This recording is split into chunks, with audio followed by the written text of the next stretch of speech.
What drives sales in your birth or baby business? Hello, my name is Anna Lagrange, and I am one half of Baba Business, the Birth and Baby Business Academy.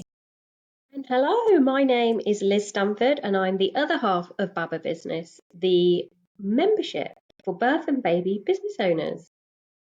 That's us. So, what drives sales? I mean, lots of things, but we have noticed there's a particular, well, most people that we're working with, they don't have a sort of system, or almost like they don't really understand what it takes to make a booking. I think they sort of think they're just someone will book or someone won't book, but what they don't always realize is the journey that someone's had to go through to make before they make that booking.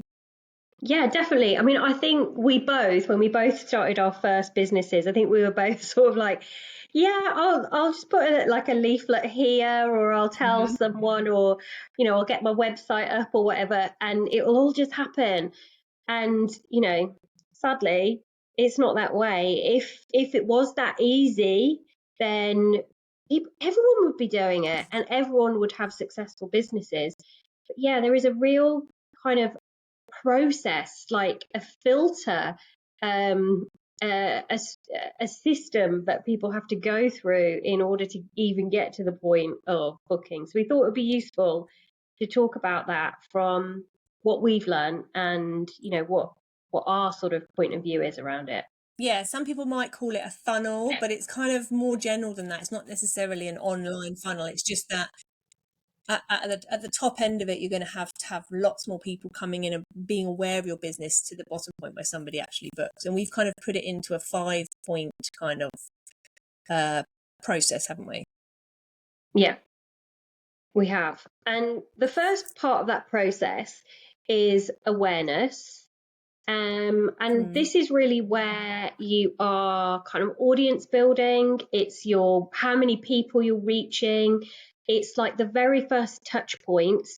And so your visibility is really, really important in this stage. So the more visible you are, the more you can get out there. And that means visibility in terms of like your online visibility and your in community visibility. Because remember, we always say if you've got an in-person business, you need to be doing in-person marketing. So thinking about those touch points where people can first interact with you, get to know you, have as many of them going on as possible without, like, we're not saying you have to be on every social media platform or anything like that. You can still focus on 1 or 2 social media platforms, but just make the most of them and be as consistent as you can be, and just start to really think about the journey that your clients go on before they book with you. And that is the starting point. Yeah. So we know that people need to see something at least 7 times, but maybe more before they book. There's quite a lot of different studies that have looked at the number of times someone has to look at something. And it's probably based on personality type. Probably for some people, they don't need to see something so many times because they're more of an impulsive buyer.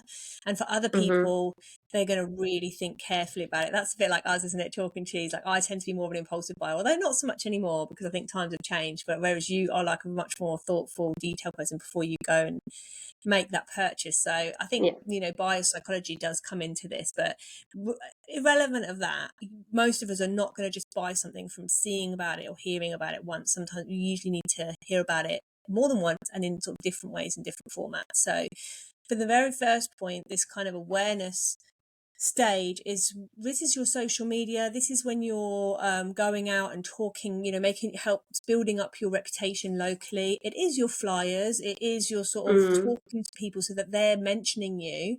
So I don't know, it could be a family member and they get talking to someone at a party of a friend and they're like, oh, my daughter's pregnant, and they're like, oh, that's interesting because my whoever runs these classes. And so it's these little kind of mentions, the social media posts. What else might we do? What might we be doing? It could be blogging, it could be collabs, collaborating with someone. Like, word of mouth is brilliant for birth and baby business owners, and that's exactly what you were just describing, Anna. Although it's not something we can rely on fully, we have to have other strategies. It's like amazing for our businesses. So the more that people know what you do, the more awareness that you can create and drive, the more people are going to talk about you. That's one of the reasons why I drove around for years in a car that was wrapped in the word hypnobirthing and had my contact details on it, is because it was raising awareness. It was maybe the first time somebody had ever even seen the word hypnobirthing. This was like a decade ago when I was doing that. So stopped at the traffic lights and people like looking at my car, and then they might go off and Google it and they might talk about, to their pregnant friends, have you heard about this hypnobirthing? I saw this crazy woman driving around in a car that said hypnobirthing all over it. So that's, one example of raising awareness as well. Yeah. The next stage is interest. So beyond just being aware of you, the next stage is that this potential customer is actually interested in what you have to offer. So they may not be sure exactly why, but there's something about you that's piqued their interest. They're like, oh, that sounds like the sort of person I would like to have in my world, or that sounds interesting. So they've sort of, at this point, they'll perhaps take a little bit of a step towards you. So they might like a post that you've done on social media. They might Google you, they might look at your website. They're not necessarily ready to buy yet, but they're just like, I'm interested in this person. Yeah, exactly. And those are, things that we can celebrate. They definitely don't guarantee sales, but the more interest we can garner in what we're doing after the awareness stage, then the better, because that means we can then move on to the next stage, which is consideration. And this is where people are really showing an interest in a particular service that you have to offer. So this could be something like somebody sending you a DM and, engaging in conversation with you, requesting more information, or it could be an email or a call or a text, an inquiry of some sort. And that is, what a lot of us kind of crave in our business, isn't it? It's more of those inquiries, more of those that's a giant step towards you. That's a leap towards you. They have taken the time to really kind of start to investigate what it is that you have to offer. Another couple of things that maybe are not as noticeable. It could be somebody. So I think at the interest stage, it's really, really important that you are active in this stage, because I think what happens is a lot of people be like, oh, that person's interested, that's great. They're not necessarily proactive in that decision. So if somebody comments on a post of yours or on something about one of your offers, make sure you reply. If somebody DMs you, get back to them as quickly as you can and strike up a conversation with them, and really nurture people at this stage, because they're probably not just going to be showing an interest in your stuff, they're also going to be looking at other people's. So you really want to be building that relationship, which is what sales is all about.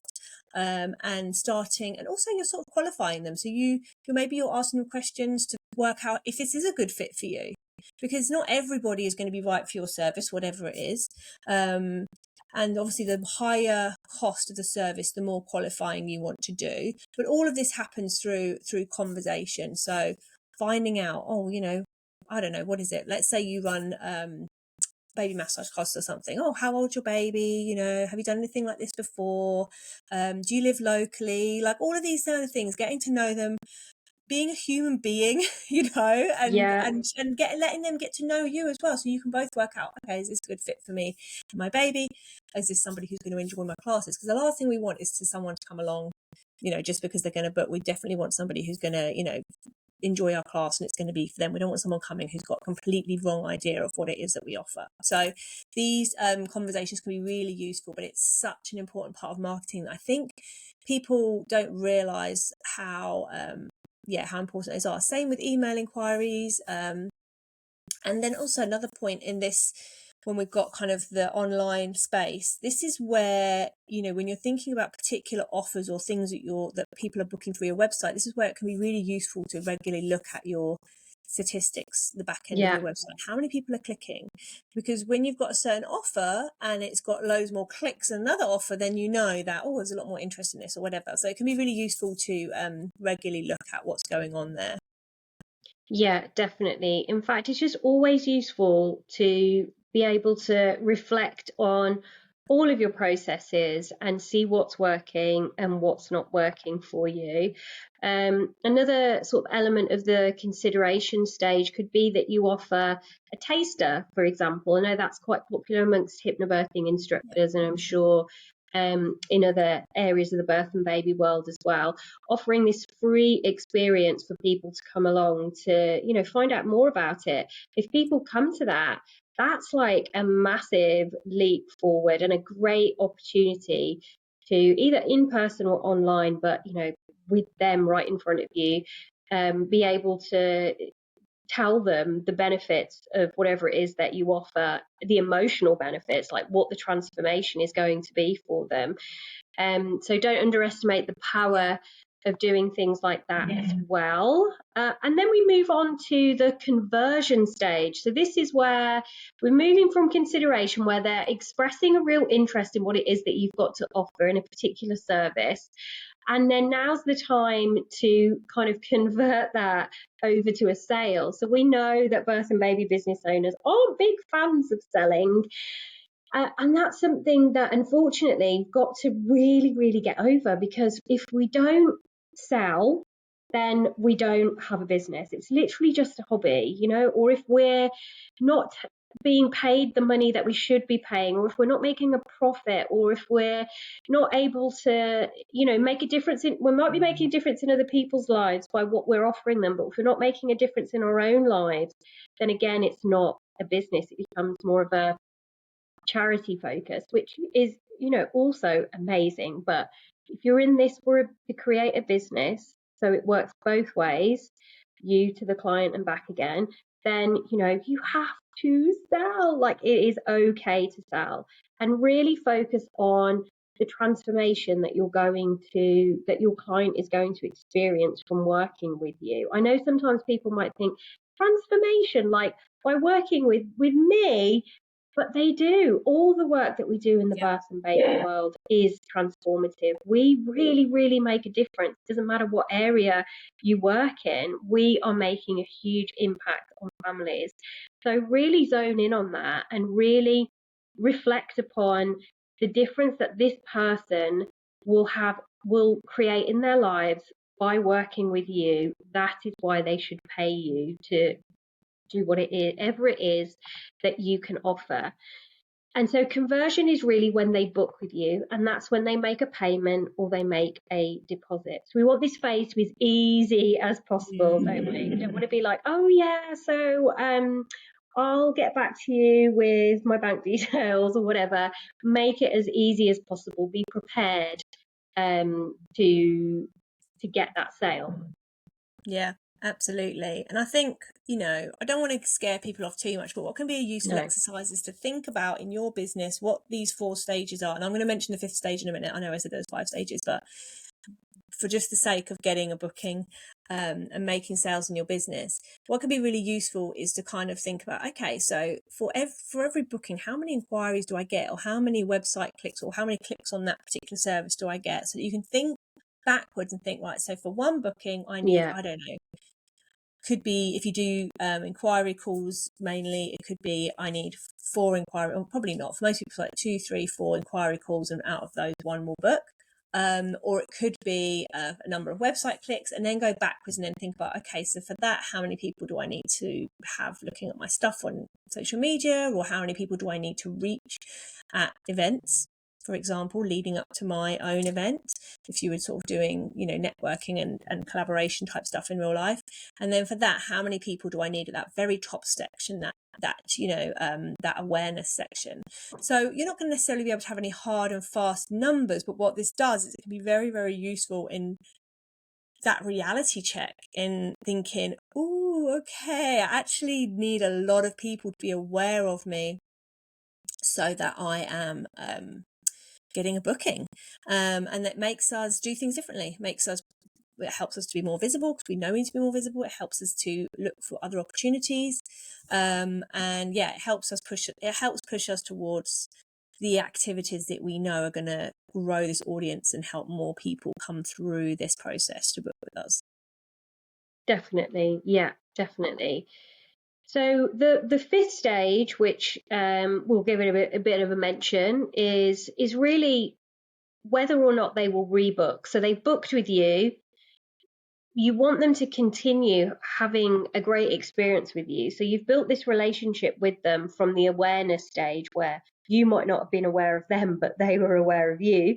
You've built this relationship. They've booked with you. So you then want to give them as good an experience as you possibly can. So making it as smooth as possible, as easy as possible, as fun and enjoyable, as informative as possible, really fulfilling whatever it is that you said that you would do, ensures that they will come back to you. So that could be, if you're teaching antenatal classes, or supporting people with breastfeeding, that could be that they come back to you with their next pregnancy or their next baby. Similarly with baby massage classes, it could be the next baby, but most baby massage classes will have a sort of follow-on class. So making sure they've got a great experience in that initial class to move on to the next one. And retention can be really important for a birth or baby business owner, because not only are they going to come back to you, but they're going to tell all their friends how amazing you are, and they're going to come back to you. And so it starts again. They create awareness for you with their friends and family, and then they start to move through the different stages as well. Yeah, so have a think of those 5 stages. So I'll just remind you what they are. They are interest, I know they're not, they're awareness, interest, consideration, conversion, and then the last one is retention. And just have a little, maybe just in your notebook, just write down what is it you do at each of these stages, because you may find that you have a complete gap and there's something that you don't do and there's a stage that's missing. And this can be a really key way of building your business and making sure that you're working on the right stuff in your business so that you're covering all these areas. Definitely, absolutely. So I hope that was helpful. I hope that you enjoyed it. And depending on where you are with your business, if you're looking to expand and grow your business, we have a fantastic opportunity at the moment. We have launched our first mastermind, which is a container or small group of birth or baby business owners working together for a common goal. So in this particular mastermind, we're going to be working on helping you with your clarity, helping you with getting more clients and making more sales, and we're going to be helping you with your CEO mindset, because we've identified over the years and years and years that we've been in this business that those are the 3 things, the 3 C's that all birth and baby business owners need to master so that they can expand and grow. So we'll pop a link in the show notes. You can check that out. It is application only, but we would love to check out your application. So please do take a look. Yeah, we would love to see you on the masterminds. And thanks for listening, and we'll see you next week. Bye.